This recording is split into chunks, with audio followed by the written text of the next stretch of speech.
Hi, and welcome back to Nadya's Identity Files. Now I have both of my horror aficionados and lovers of the dark side with me now, Chad and Dolce, and yours truly, Nadya, the AHS Coven Witch, the unnamed Coven Witch. Which one do you think I am, you guys? Can you put a finger on it? Like, which one would I be? You both watched AHS Season 3, right? Yes, but I'm not good with names. So. You're not good with names, but yet you have like 20 of them. On my own, I steal them.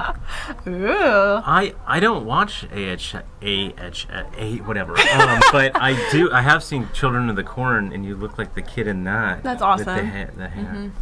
Oh my gosh, well you need to watch AHS and you need to get on that like immediately. So now obviously everybody, it's time for our on-air social media consult.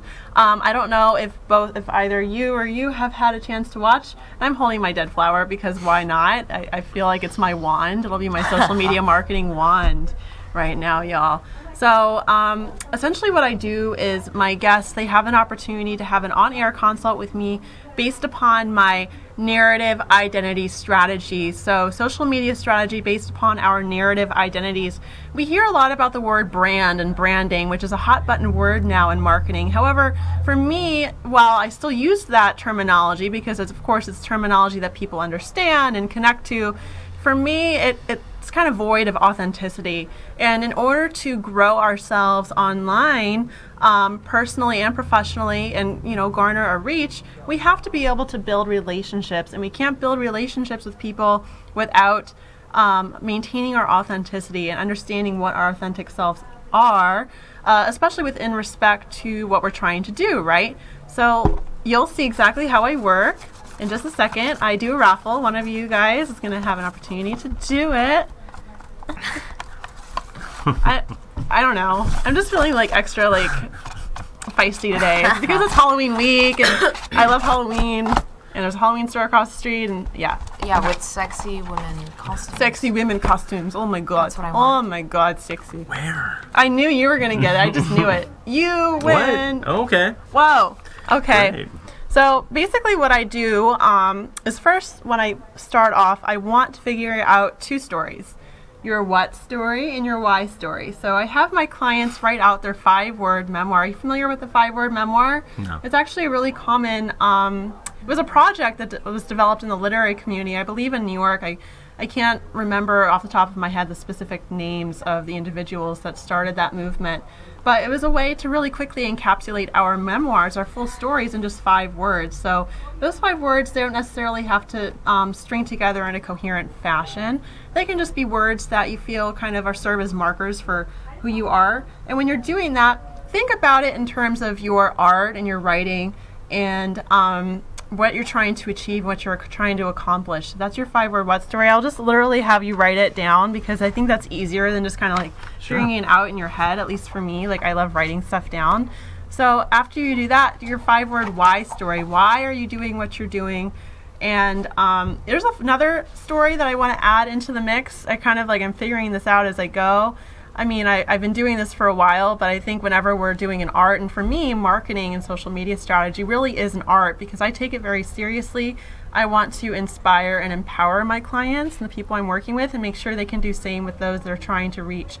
So another story I would like to think about, which you don't necessarily have to do, but you can think about that for the future, is your 5-word who story. Who are you trying to reach? To whom? I'm a grammarian. To whom are you trying to reach, right? Very good. So the 3 W's of social media strategy based upon the narrative identity strategy. So this is the what, right? So you want your 5-word, it's actually literally 5 words for each.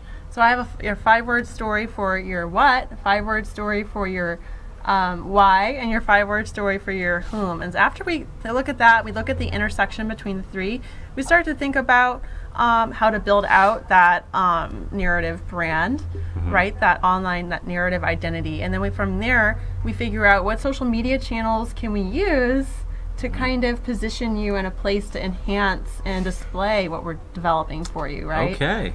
So, wow. That's where it's at, y'all. You couldn't get this? Good luck. No. My Lord.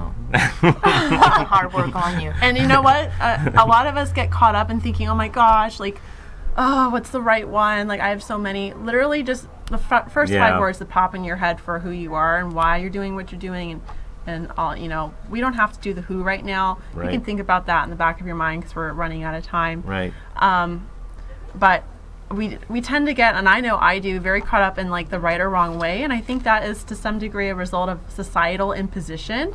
I'm going to get a little highfalutin here in what I'm talking about because I do feel that we're so restricted in our ability to kind of flesh things out freely because we're so worried about doing things right. America, right? Okay. So why? So the whats are all I words. I don't know why. I have no idea. Introvert. I would love to know your Myers-Briggs. You know, do you do Myers-Briggs? No. Believe it or not, I'm an INTJ. I lead with my introverted, even though I love being with people. I'm kind of, I guess I veer on to ambivert, but my passion is evolves out of myself. So introvert, idiosyncratic, irate. Irate. Whoa. Illuminating, ill. He's ill, y'all. I'm ill. He's ill. Ow. And your Sorry. why? They're such nerds. Oh my god. That was my Beastie Boys impression. Hey, I love it. you have darkness, love, spirit, honesty, and integrity. How lovely is that? That's your why story. Well, Try to bring it out every wonderful. day. So those are your two, stories of the authentic narrative identity. So now think about your actual work, right? So how are we going to highlight the darkness and your soul? Basically we're going to push out your soul online. So think about some of the things, the tangible things that relate to these traits in yourself. Right. And we can showcase those via images. I mean, obviously a lot of your love for horror is within the music scene and books. I would say like the channels that you should use are both visual and written. I would suggest maybe moving your blog off. I know you have a WordPress blog. Yeah. I would highly recommend actually moving that to Tumblr because you can have more followers and you can have a mix of images that might relate to the darkness and the horror. And then Instagram, I would say for sure. And Absolutely. of course, you have your Facebook page. And then probably a little bit of Twitter because you can have a lot of cool fragmented statements. So statements that you can even pull out of your blog post. You can extract and play with it. Think of the social media channels as a palette. We're going to go pull and talk about the artistry as a palette for your ability to paint your identity and who you are online to attract people and to position you as a leader in your space, in your world, which is the dark literary world. It's not just literary. It's not just writing, and even though I know you do script writing, it's all comes full circle, everybody. So hopefully you can Very take that cool. and use it and think about it. Love it. A little golden nugget. And I do have to sign off now. I thank so much, everybody, for tuning in. I thank you, Dolce and Chad. And I will catch you next time. Happy Halloween. Be safe out there. Happy Halloween.